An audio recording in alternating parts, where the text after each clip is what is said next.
ॐ जननीं शारदां देवी रामकृष्णं जगद्गुरुं पादपद्मे तयोश्रित्वा प्रणमामि मुहुर्मुहुः।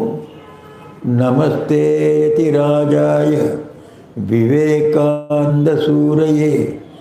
सच्चित्सुखस्वरूपाय स्वामिने तापहारिणे। मेरे प्रिय स्वामी विश्वात्मानंद जी, स्वामी भेदातीतानंद जी, स्वामी ब्रह्मेशानंद जी, अन्य अन्य साधु ब्रह्मचारीगण एवं मेरे भक्त भाइयों बहनों माताओं गुरुजनों, आज को मुझे बड़ा आनंद होता है कि यहाँ 2 रात बिताई, आज को तीसरा रात भी बिता रहा हूँ। तो काशी में आके कोरोना के बाद ये पहली बार 3 साल के बाद आ रहा हूँ। बहुत आनंद आ रहा है। खास करके आज को बाबा विश्वनाथ का दर्शन किया, वो इतना सुंदर लगा। हमारे हजार साल का जो पेंडिंग एक कार्य था, ये विश्वनाथ जी का महिमा का आभार फिर पुनर्स्थापन करना, वो काम यहाँ संपूर्ण हुआ है।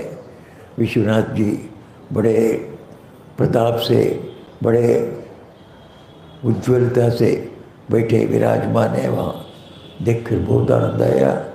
अन्नपूर्णा जी का भी दर्शन करके आया और नीचे तक उतर के जाके गंगा का दर्शन भी करके आया। लोगों ने कहा तो बहुत लंबा लगेगा, 3 किलोमीटर लगेगा नीचे जाना और ऊपर आना, और ऐसे ही चक्कर लगाया अपने तो 3 किलोमीटर से ज़्यादा हो जाएगा। मैंने कहा तो मुझे तो लगता नहीं है। तो नीचे गया और आने के वक्त उन्होंने कहा हम एस्केलेटर में वापस जाएंगे। मैंने कहा तो मैं तो चल पा रहा हूँ, चल पाने वाले के लिए तो एस्केलेटर नहीं है, तो जो चल नहीं पाते उनके लिए एस्केलेटर है। तो नीचे भी उतरा, ऊपर भी उतरा और उठ के आया। प्रभु की कृपा से बड़ा आनंद आया। तो इतना सुंदर एक दिव्य स्थान वो छिपा हुआ था, अब प्रकट हो गया है। ये एक अद्भुत अनुभव हुआ। इसके लिए भी मैं आज बहुत आनंदित हूँ। और आज के आखिरी रात में हूँ, कल सवेरे शायद 11 साढ़े 11 रवाना होके चेन्नई पहुँचा होगा। इसके बीच में ये सब हमारी परंपरा है, जब सीनियर स्वामी जी आते हैं, जूनियर स्वामी जी सभी लोग एक सत्संग करो ऐसा कहते हैं। सत्संग वो नहीं कहने पर भी हम करते हैं, तो क्योंकि जो हम बोलते हैं वो तो प्रभु के बारे में ही बोलते हैं, तो वो सत्संग ही होता है। फिर भी ऐसा एक पब्लिक में सत्संग, एक छोटा सा सत्संग हो जाए, ऐसे स्वामी विश्वात्मानंद जी की एवं भेदातीतानंद जी की उनकी इच्छा थी।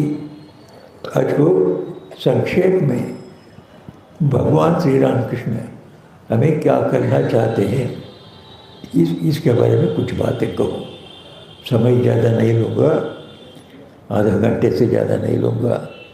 अभी 6:50 है, 7:20 7:25 के बीच में शायद समाप्त करूँगा, क्योंकि मुझे याद आता है ये एक प्रवक्ता ने सभी गण को संबोधित करते करते उनको ऐसा लगा बहुत देर बोल गया हूँ, शायद सभी गण बहुत तंग आगे हो गए।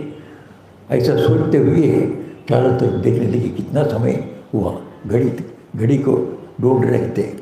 तब सभी कौन से एक जन ने यह चिल्ला के बताया, घड़ी नहीं कैलेंडर देखिए। इतना लंबा हो गया उसका बात।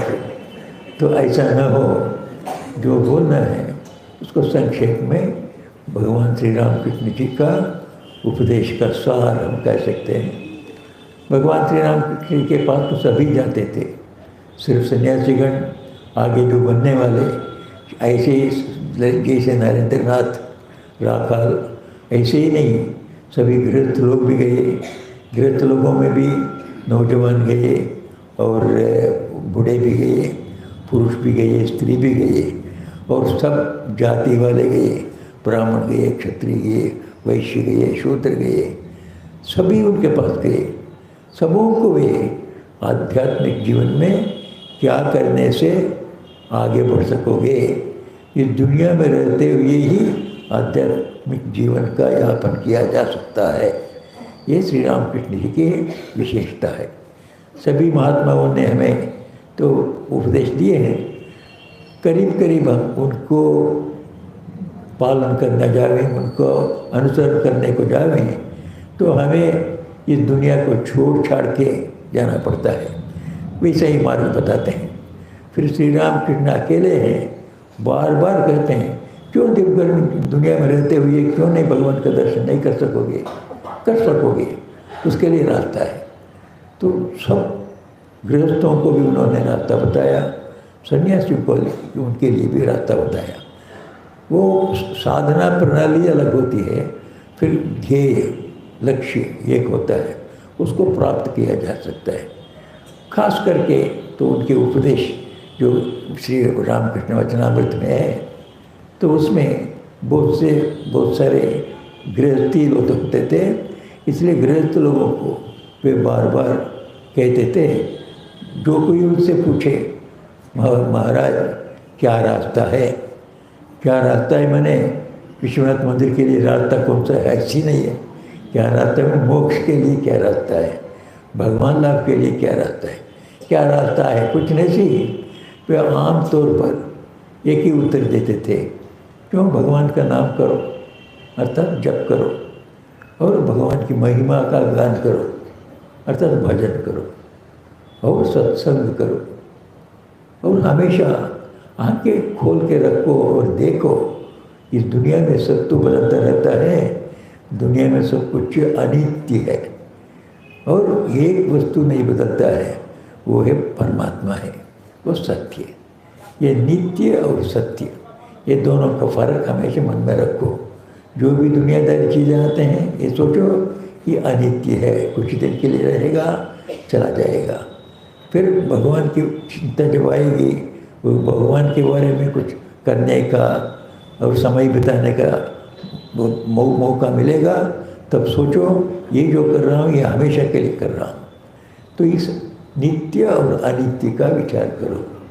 इसको करने के लिए घर में